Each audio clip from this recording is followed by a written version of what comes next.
டாக்டரை பார்க்க வேண்டியது இருக்கும், நம்ம பாடி மட்டும் தான் பிரச்சனைன்னு நினச்சேன். ஃபர்ஸ்ட் ஆஃப் ஆல் இன்வைட் பண்ணதுக்கு ரொம்ப ரொம்ப நன்றி.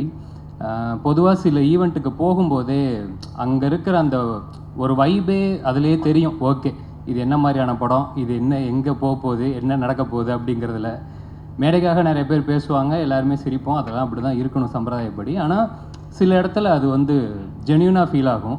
அந்த ஃபீலிங் எனக்கு இன்றைக்கி கிடச்சிருக்குது.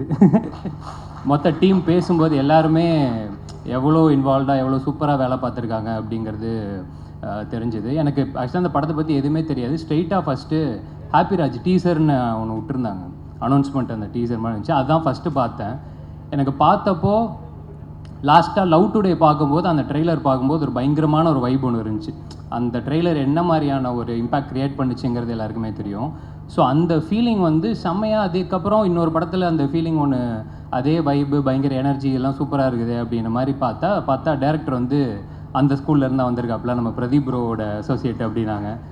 சரி ஓகே, எல்லாமே சூப்பர். அப்புறம் நம்மளோட நிறைய பிடிச்ச நிறைய பேர் உள்ளே இருந்தாங்க, இன்க்ளூடிங் ஜிவி சார் முதற்கொண்டு ஏகப்பட்ட ஃபேவரட்ஸ் இருந்தாங்க. மணிலேருந்து முத்தண்ணன், அதிர்ச்சி அருண். ஏன்னா அதிர்ச்சிக்காக தான் ஃபஸ்ட்டு வந்து நான் இந்த ஷோ பார்க்க ஆரம்பித்தேன். அந்த நம்ம இது குக்கு வித் கோமாளின்னு வருதுரா, அந்த அதான்டா, அதோட வேறு வெர்ஷன் டாப் குக் டூக்கு பார்க்க ஆரம்பித்தேன். அது எப்படி எல்லாருக்கும், ஏன்னா எனக்கு ஒன்றும் பிடிக்கும், உனக்கு வந்து அதில் யாரும் பிடிச்சதுலாம் தெரியாது, நான் உனக்காக தான் பார்த்தேன் நான். ஆமாம், அந்த மாதிரி நல்லா இருந்துச்சு. ஷோ நல்லா இருந்துச்சு, நீயும் நல்லா இருந்துச்சு, நீ பண்ணுறது எல்லாமே சூப்பராக இருந்துச்சு, பயங்கர ஜாலியாக இருந்துச்சு. அண்ட் நிறைய ஃபேவரட்ஸு அவங்க எல்லாத்தையுமே இந்த படத்தில் பார்க்கும்போதே, ஏன்னா நான் நெல்சன் எப்போவுமே சொல்லுவார், ஒரு படத்தோட ரொம்ப ரொம்ப முக்கியமாக அவரும் சரி, எதுக்காக மெயினாக எஃபோர்ட் பயங்கரமாக இதில் இருக்கணும், அந்த கேஸ்டிங்கில் செம்ம எஃபோர்ட் ஒன்று இருக்கும். ஏன்னா ஒரு டேரக்டர் ஒன்று யோசிப்பாப்புல, ஆனால் இந்த யோசிக்கிற எல்லாமே ஒரு ஆர்டிஸ்ட் அந்த நடிகரோட மூலமாக தான் அது வெளியில் வரப்போகுது. ஸோ அந்த கேஸ்டிங் கரெக்டாக இருந்துச்சுன்னா அதுலேயே வந்து ஒரு பாதி இந்த கிணறு தாண்டின மாதிரி தான் அப்படின்ட்டு. இவங்க ஆல்ரெடி அதிலே கிணறு தாண்டிட்டாங்கன்னு நினைக்கிறேன். ஏன்னா எல்லாருமே சூப்பர். ஜிவி சார் இப்போ கூட நான் அதான் சொல்லிட்டு இருந்தேன், ஆள் பார்க்குறதுக்கே செம்மையாக இருக்கீங்க சார், ஒரு அட்லீஸ்ட் ஒரு 4 படத்துக்கு ஒரு படம் இந்த மாதிரி பண்ணுங்கள், பார்க்கவே செம்ம எனர்ஜியாக சூப்பராக இருக்குது அப்படின்னு நிறைய பேர் என்னென்னமோ சொன்னாங்க. எனக்கு ஃபங்க் ரொம்ப பிடிச்சிருந்துச்சி சார். ஆமாம், செம்மையாக இருந்துச்சு. அது இன்னொரு படத்தில் வச்சுக்கோங்க. அண்டு கௌரி, உங்களோட லவ்வர் படம் எனக்கு பயங்கரமாக பிடிக்கும். ஏன்னா அதில் வந்து இப்போ எப்படி சொல்கிறது, மணியோட பர்ஃபார்மன்ஸு அது எப்போவுமே வேறு லெவலில் இருக்கும். அவர் கூட ஒரு மாதிரி காம்பீட் பண்ணுறதே பெரிய விஷயம். ஸோ செம்மையாக பண்ணியிருந்தீங்க. இதுலேயுமே சூப்பராக பண்ணியிருப்பீங்க நம்புகிறேன். அண்டு டைரக்டர் மற்றபடி நடித்த எல்லாருக்குமே வாழ்த்துக்கள். ஜஸ்டின் தலைவா, ஃபஸ்ட்டு இந்த பாட்டு, அதான் இந்த சிறையில் சொன்னாங்கள்ல, அந்த நீலோத்தி பாட்டு தான் பயங்கரமாக இருக்கே, ரொம்ப நாள் கழிச்சு ஒரு நல்ல மெலடி கேட்குறோம் அப்படின்ற மாதிரி ஒரு ஃபீலிங் இருந்தால், இந்த சைடு பார்த்தா அப்படியே அந்த ஆடினே இருப்பேன். என்னைக்கு வந்து ஒரு மியூசிக் டைரக்டரால் இந்த 2 கான்ட்ராஸ்ட்டையும் தொட முடியுதோ அவங்க வந்து எக்ஸ்ட்ராடினரி அப்படின்னு நான் நம்புகிறேன். ஸோ சூப்பராக இருக்குது தலைவா. மணி அதே மாதிரி இது ஃபஸ்ட்டு ஆக்சுவலாக நிறைய பேருக்கு இது டெபுன்னு நினைக்கிறேன், இப்போ ப்ரொடியூசர் உட்பட. மணி அதே மாதிரி சொல்லியிருந்தாப்புல, டாடா படத்தில் அந்த ப்ரொமோஷன் சாங் பண்ணாப்புல ரொம்ப டீசெண்டாக சொன்னார். ஆக்சுவலாக அன்றைக்கி ஷூட்டிங் நிப்பாட்டிட்டாங்க, ஏன்னா அவர் வந்து கார்டு இல்லாமல் உங்களுக்கு வந்து படம் எடுத்துகிட்டு இருக்கிறாரு அப்படி சொல்லி நிப்பாட்டிட்டாங்க. நாங்களே காசு இல்லாமல் ப்ரொமோஷனல் சாங் எடுத்துன்னு இருக்கிறோம் சார், படத்துலலாம் அது வர, அது யூடியூப்பில் தான் வரும் அப்படின்னு சொன்னதுனால மன்னிச்சு விட்டுட்டு போயிட்டாங்க. ஸோ அன்னைக்கு கேட்டபோது கார்டெல்லாம் இப்போ எடுத்துட்டலப்பா, இந்த ஷூட்டிங்கில் எந்த பிரச்சனையும் இல்லைல்ல, ஓகே சூப்பர். ஸோ அடுத்தது அப்படியே வந்துடுங்க, நம்ம படத்துக்கு வந்துடுங்க. ஸோ ரொம்ப ரொம்ப நன்றி. அண்டு வேலை பார்த்த எல்லாருக்குமே வாழ்த்துக்கள். நிச்சயமாக இங்கே இருக்கிற வைப்பு வந்து டெஃபினட்டாக தியேட்டரில் ஆன் ஸ்க்ரீன்லேயும் ரிஃப்ளெக்ட் ஆகும் நம்புகிறேன். And all the very best எல்லாருக்குமே. டெஃபினட்டாக படம் சூப்பராக இருக்கும்னு நான் ஆண்டவனை வேண்டிக்கிறேன். தேங்க்யூ. தயாரிப்பாளர் சங்கத்தில் ஜெயிச்சிருக்கிற நம்ம தமிழ்குமார் சார் அவருடைய அன்றைக்கி எல்லாருக்கும் என்னுடைய வாழ்த்துக்கள்.